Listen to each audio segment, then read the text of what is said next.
for 2 years, I have dreamt of a sequel to Goosebumps. You know me, I love Goosebumps. I'm a big fan of, not so much the series, but I loved that movie. I loved the series too. It bypassed me a little bit, because obviously you're a couple of years younger than me, so I think it was more targeted. How dare you, sir? I'm a good 10 years younger than you.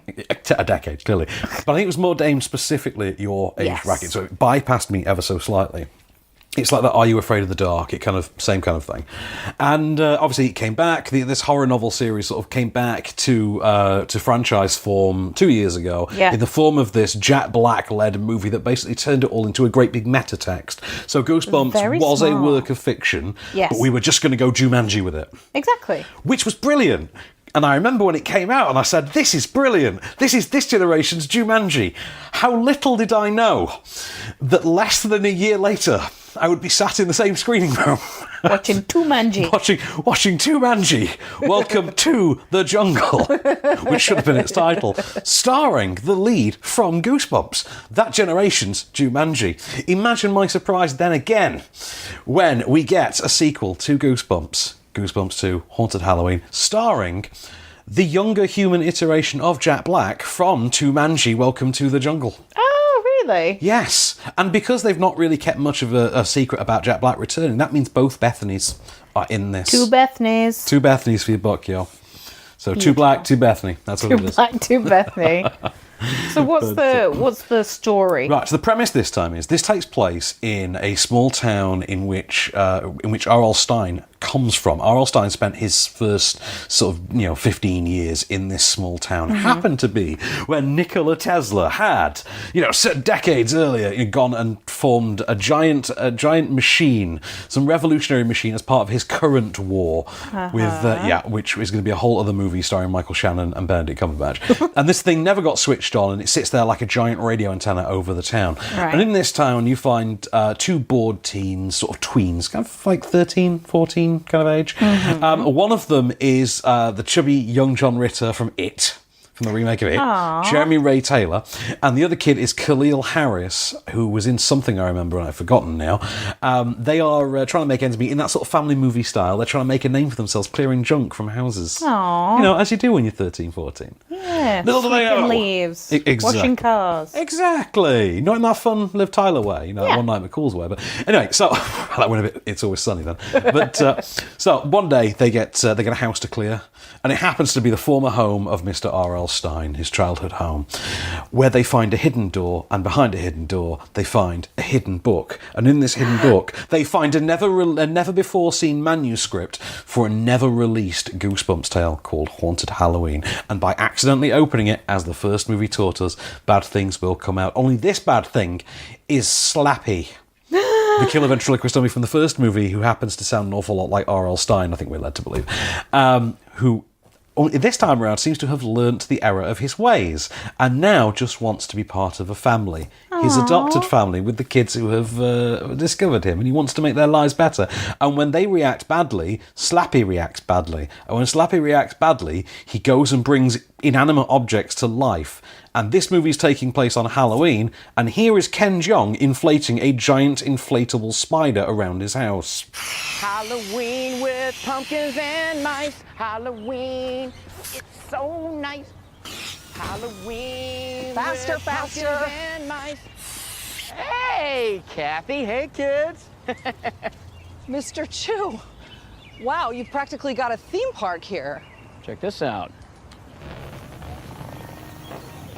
Oh my, oh, it's like being in the movies. Yes. I'm gonna have these puppies up and running in no time. For the kids. Okay. All right, bye. He doesn't actually have kids, does he? No, he does not. You would think, going into this film, given that Jack Black isn't prominently on the marketing and they've not made any real effort, beyond Slappy, there's no real effort to sort of tie this into the first movie. When you actually get into it, what you get is something that's...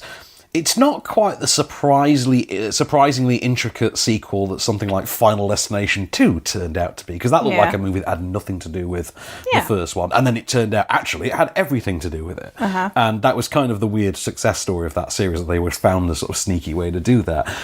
This plays closer, arguably, to Jumanji. Imagine that. I mean, in that way that Jumanji Welcome to the Jungle was a sequel to Jumanji, this is a sequel to Goosebumps.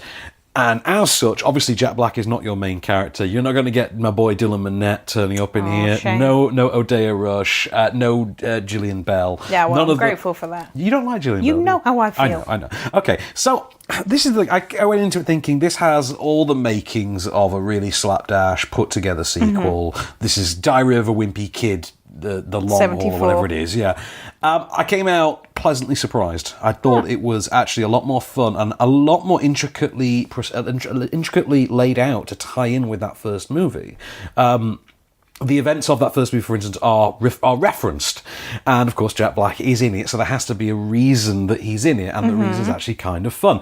It is worth saying he does get some time to shine. Both kids, I think, are really good. I believe... Oh, man, I've actually almost forgotten her name now. The teen actress in this, Madison Iseman. Madison? I want to call her Iseman. Madison Iseman, who is Bethany the Insta Girl in Jumanji 2. And was also in Annabelle 3, apparently.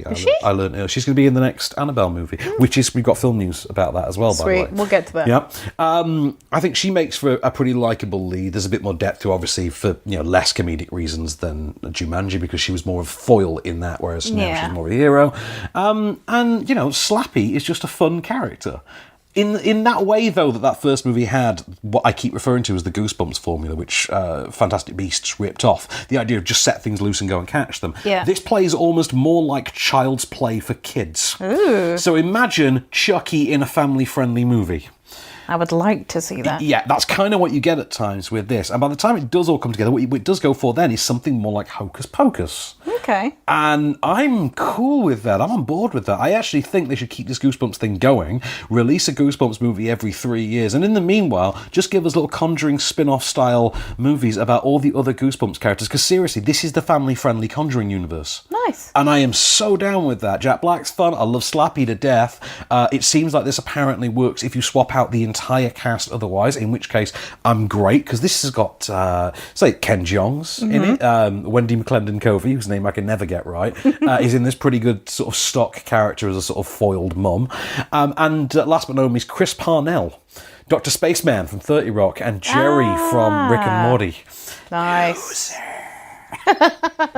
Jerry, I know him more for his voice. It's such a distinctive voice. It is, and he does so much animation work as well. Yeah. And he does have such a great voice, but he's fantastic in 30 Rock. His name is Dr. Spaceman. Spaceman. Leo Spaceman, but Tracy Morgan refers to him as Dr. Spaceman. Yes, I remember. I need to rewatch 30 Rock. So good. So good. But yeah, I had a lot of fun with this. This one's directed not by Rob Liebman, but by Ari Sandel, who made The Duff.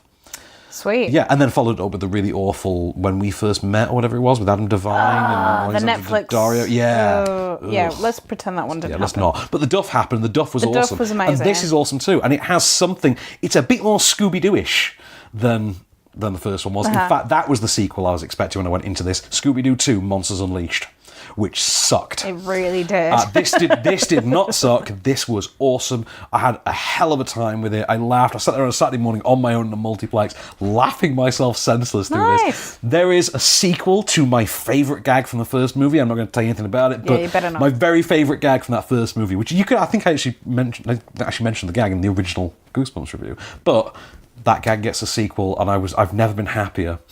I really haven't. Yeah, I'm pleasantly surprised to hear this, because I really thought it was going to be a pile of... Yeah, exactly. No. There's far worse films to come out this week. Goosebumps, though. Goosebumps 2, Haunted Halloween. Check it out. I had so much fun with this. And if you even vaguely like the first movie, you're going to have equally a good time with this. Awesome.